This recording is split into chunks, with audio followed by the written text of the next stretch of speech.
Hi ಸ್ನೇಹಿತರೆ, ಎಲ್ಲ ಹೇಗಿದ್ದೀರಾ? 2022ರಲ್ಲಿ ನಮ್ಮ ಕನ್ನಡ ಇಂಡಸ್ಟ್ರಿಯ ಎಷ್ಟೋ ಸಿನಿಮಾಗಳು ಪ್ಯಾನ್ ಇಂಡಿಯಾ ಲೆವೆಲಲ್ಲಿ ಒಳ್ಳೆ ಸದ್ದನ್ನು ಮಾಡಿ ಒಳ್ಳೆ ರೆಸ್ಪಾನ್ಸನ್ನು ಪಡ್ಕೊಂಡಿದ್ದವು. ಮತ್ತೀಗ 2023ರಲ್ಲಿ ಕೂಡ ಅಷ್ಟೇ ಸದ್ದನ್ನು ಮಾಡೋದಕ್ಕೆ ತುಂಬ ಸಿನಿಮಾಗಳು ರೆಡಿ ಆಗ್ತಾ ಇದ್ದಾವೆ. ಮತ್ತು ಆ ಸಿನಿಮಾಗಳ ಅಪ್ಡೇಟ್ ಬಗ್ಗೆನೇ ಇವತ್ತಿನ ವಿಡಿಯೋ. ಹಾಗಾಗಿ ಯಾರೆಲ್ಲ ಹೊಸದಾಗಿ ನನ್ನ ಚಾನಲ್ಗೆ ವಿಸಿಟ್ ಕೊಟ್ಟಿದ್ದೀರಾ, ದಯವಿಟ್ಟು ನನ್ನ ಚಾನಲನ್ನು ಸಬ್ಸ್ಕ್ರೈಬ್ ಮಾಡ್ಕೊಳ್ಳಿ ಮತ್ತು ವಿಡಿಯೋನ ಕೊನೆವರೆಗೂ ನೋಡಿ. ಘೋಸ್ಟ್ ಇದು ಶಿವಣ್ಣ ಅವರ ಅಪ್ಕಮಿಂಗ್ ಮೂವಿ. ಸಿನಿಮಾದಲ್ಲಿ ಶಿವಣ್ಣ ಅವರ ಲುಕ್ ಅಂತೂ ಇನ್ನು ಕ್ರಾಂತಿ ಸಿನಿಮಾದ ಪ್ರಮೋಷನ್ಸ್ ಕೆಲಸಗಳು ತುಂಬ ಜೋರಾಗಿಯೇ ನಡೀತಾ ಇದ್ದಾವೆ. ಕೆಲವು ಕಾಂಟ್ರವರ್ಸಿಗಳ ನಡುವೆ ಕೂಡ ಸಿನಿಮಾದ ಪ್ರಮೋಷನ್ಸ್ ಕೆಲಸಗಳನ್ನು ಅಷ್ಟೇ ಚೆನ್ನಾಗಿ ನಿಭಾಯಿಸಿಕೊಂಡು ಹೋಗ್ತಿದ್ದಾರೆ ಡಿ ಬಾಸ್ ದರ್ಶನ್ ಅವರು. ಸೊ ಇದರ ನಡುವೆ ನಿನ್ನೆ ಒಂದು ಪೋಸ್ಟರನ್ನು ರಿಲೀಸ್ ಮಾಡಿದೆ ಚಿತ್ರತಂಡ. ಹಿಂದೆ ಬಿಟ್ಟಂತಹ ಎಷ್ಟೋ ಪೋಸ್ಟರ್ಗಳು ಅಭಿಮಾನಿಗಳಿಗೆ ಅಷ್ಟೊಂದು ಸ್ಯಾಟಿಸ್ಫೈ ಮಾಡಲಿಕ್ಕೆ ಆಗಿರಲಿಲ್ಲ. ಆದರೆ ನಿನ್ನೆ ಬಿಟ್ಟಂತಹ ಪೋಸ್ಟರ್ ಮಾತ್ರ ತುಂಬ ಚೆನ್ನಾಗಿಯೇ ಇದೆ ಎನ್ನಬಹುದು.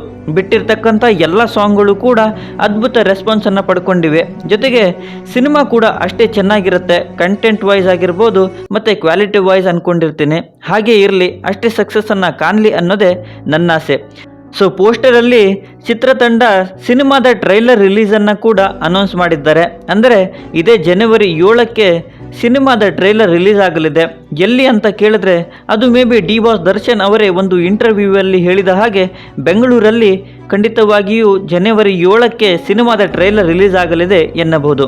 KD ಇದು ಧ್ರುವ ಸರ್ಜಾ ಮತ್ತು ಪ್ರೇಮ್ ಅವರ ಕಾಂಬಿನೇಷನಲ್ಲಿ ಬರ್ತಾ ಇರೋ upcoming PAN India movie. So ಸಿನಿಮಾದ ಟೈಟಲ್ ಟೀಸರನ್ನು ಚಿತ್ರತಂಡ ರಿಲೀಸ್ ಮಾಡಿತ್ತು ಮತ್ತು ಅದು ಜನರಿಂದ ಅದ್ಭುತ ರೆಸ್ಪಾನ್ಸನ್ನು ಕೂಡ ಪಡ್ಕೊಂಡಿತ್ತು. ಸೊ ಇದರ ನಡುವೆ ನಿನ್ನೆ ನ್ಯೂ ಇಯರ್ಗೆ ಇನ್ನೊಂದು ಪೋಸ್ಟರನ್ನು ರಿಲೀಸ್ ಮಾಡಿದೆ ಚಿತ್ರತಂಡ. ಅದರಲ್ಲಿ ನಮ್ಮ ರವಿಚಂದ್ರನ್ ಅವರ ಅದ್ಭುತ ಲುಕ್ಕನ್ನು ತೋರಿಸಿದ್ದಾರೆ. ಅಂದರೆ ಈ ಸಿನಿಮಾದಲ್ಲಿ ರವಿಚಂದ್ರನ್ ಅವರು ಕೂಡ ಕಾಣಿಸಿಕೊಳ್ಳಲಿದ್ದಾರೆ. ಅದು ನೆಗೆಟಿವ್ ಸೈಡಲ್ಲಿ ಕಾಣಿಸಿಕೊಳ್ತಾ ಇದ್ದಾರಾ ಅಥವಾ ಪೋಷಕ ಪಾತ್ರದಲ್ಲಿ ಕಾಣಿಸಿಕೊಳ್ತಾ ಇದ್ದಾರಾ, ಅದೆಲ್ಲವನ್ನ ಸಿನಿಮಾದಲ್ಲೇ ನೋಡಬೇಕಾಗತ್ತೆ. ಆದರೆ ರವಿಚಂದ್ರನ್ ಅವರ ಲುಕ್ ಅಂತೂ ತುಂಬಾ ಸೂಪರ್ ಆಗಿದೆ ಎನ್ನಬಹುದು. ಸೊ 2022ರಲ್ಲಂತೂ ನಮ್ಮ ಕನ್ನಡ ಇಂಡಸ್ಟ್ರಿ ಎಷ್ಟೋ ಸಿನಿಮಾಗಳನ್ನು ಕೊಟ್ಟು ಅಷ್ಟೇ ಸಕ್ಸಸ್ಸನ್ನು ಕಂಡಿತ್ತು. ಸೊ 2023ಕ್ಕೆ ಕೂಡ ರೆಡಿ ಆಗ್ತಾ ಇದೆ, ಮತ್ತು ಆಗತ್ತೆ ಮತ್ತು ಮಾಡುತ್ತೆ ಕೂಡ ಅನ್ನಬಹುದು. ಸೊ ಇದರ ಬಗ್ಗೆ ನಿಮ್ಮ ಅನಿಸಿಕೆ ಏನೇ ಇದ್ದರೂ ಕೆಳಗಡೆ ಕಮೆಂಟ್ ಮಾಡಿ ತಿಳಿಸಿ. ಜೊತೆಗೆ ಈ ವಿಡಿಯೋ ನಿಮಗೆ ಇಷ್ಟ ಆಗಿದ್ದರೆ ದಯವಿಟ್ಟು ನನ್ನ ಚಾನಲನ್ನು ಸಬ್ಸ್ಕ್ರೈಬ್ ಮಾಡಿಕೊಂಡು ಸಪೋರ್ಟ್ ಮಾಡಿ.